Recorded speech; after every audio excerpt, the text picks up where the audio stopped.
अब बात करते हैं, इधर डोनाल्ड ट्रंप लगातार धमकियां दे रहे हैं और महत्वपूर्ण कि हम अपनी सेना उतार देंगे, बूट्स ऑन ग्राउंड कहते हैं कि ईरान में अमेरिका की जो एलीट फोर्सेस हैं वो उतर जाएंगी। आज ही ईरान ने धमकी दी है, आ जाओ आ जाओ, वापस नहीं जाने देंगे। और मैंने पहले भी कहा था, अमेरिका के लिए सबसे बड़ा जो डर होता है, जो बुरा सपना है, वो बॉडी बैग्स है। जब अमेरिका में अमेरिकन सैनिकों के जब शव जाते हैं ना, बॉडीज जाती हैं, अमेरिका बर्दाश्त नहीं कर पाता उसको, और अमेरिका डर रहा है।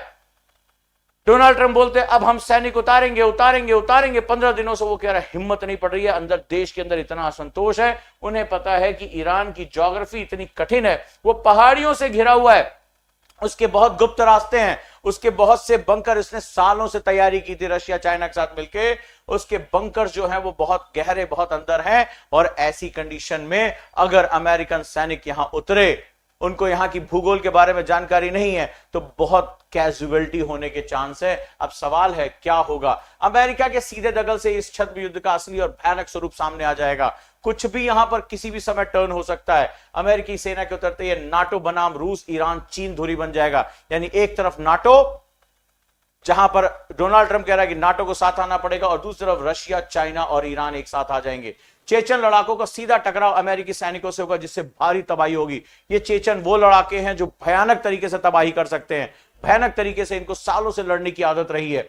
अमेरिकन सैनिकों को इतने भयानक सिचुएशन में लड़ने की आदत नहीं है। मध्य पूर्व के देश भी अमेरिका और ईरान के बीच बंटने पर मजबूर हो जाएंगे, यानी कुछ इधर जाएंगे और कुछ दूसरी तरफ जाएंगे। और ऐसी कंडीशन में बहुत बड़ी बात हो जाएगी, क्योंकि चीन भी सप्लाई चेन का एक बहुत बड़ा सेंटर है, निवेश का एक बहुत बड़ा सेंटर है।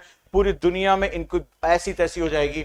सबसे बड़ी बात, तुर्की है जैसे नाटो देश का रुख इस युद्ध की दिशा में पलट सकता है। यानी वो नाटो का तो मेंबर है, लेकिन वो इस्लाम देशों का खलीफा बनने की कोशिश कर रहा है। अब तुर्की किधर जाएगा, बहुत बुरी स्थिति आने वाली है। और सबसे बड़ी बात है, इधर अमेरिका में मिड टर्म चुनाव आने वाले हैं।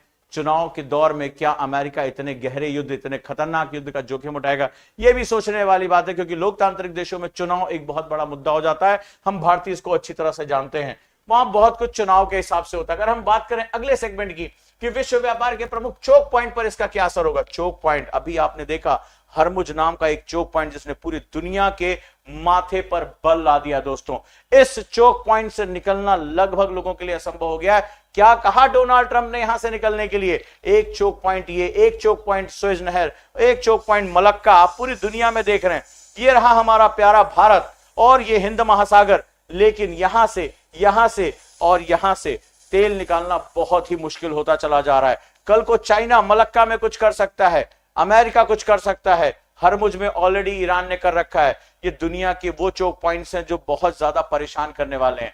तो अगर हम सैन्य विस्तार का बहुत बड़ा प्रभाव देखें तो समुद्री व्यापार पर इसका प्रभाव पड़ना तय है। आपको यहां दिखाई पड़ रहा होगा क्या खूबसूरत दृश्य है। लेकिन आज डोनाल्ड ट्रंप ने कह दिया, या तो मुझसे तेल खरीदो या हरमुज में अपने जहाजों की रिस्क ले लो, हमारा कोई काम नहीं है। तुमने दुनिया से लड़ते समय पूछा था, तुमने पूछा था कि हम युद्ध करने जा रहे हैं, तुम लोग तैयार हो? और आज जब तुम फंस गए तो तुम दुनिया को क्या बोल रहे हो कि हरमुज से अपने जहाज आप अपने रिस्क पे निकालिए, हमारी कोई गारंटी नहीं। वंडरफुल, क्या बात है भाई साहब, कोई बात नहीं है।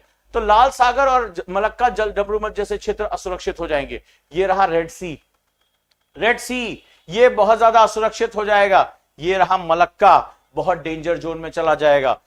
ऐसी कंडीशन में दुनिया का 30% व्यापार इन समुद्री रास्तों से होकर गुजरा, 30% ट्रेड बर्बाद हो जाएगा। हूती विद्रोही उतर आएंगे, चेचन विद्रोही उतर आएंगे, कौन बचाएगा? यहां पर हूतियों का पूरा कब्जा है, यहां पायरेट्स हैं, बहुत बुरी स्थिति हो जाएगी।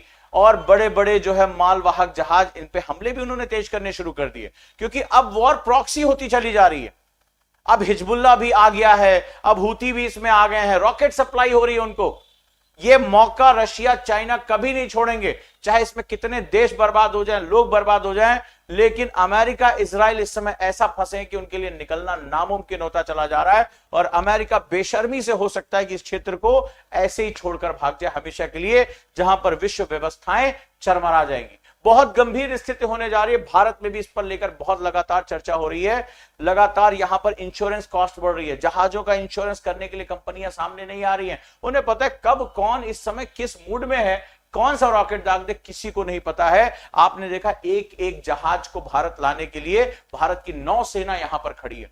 हरमुज से जैसे ही वो क्रॉस हो रहे हैं, भारत की नौसेना एस्कॉर्ट करके लेकर आ रही, एक एलपीजी का, एक पीएनजी का, एक तेल टैंकर का जहाज भारतीय नौसेना के द्वारा एस्कॉर्ट किया जा रहा है।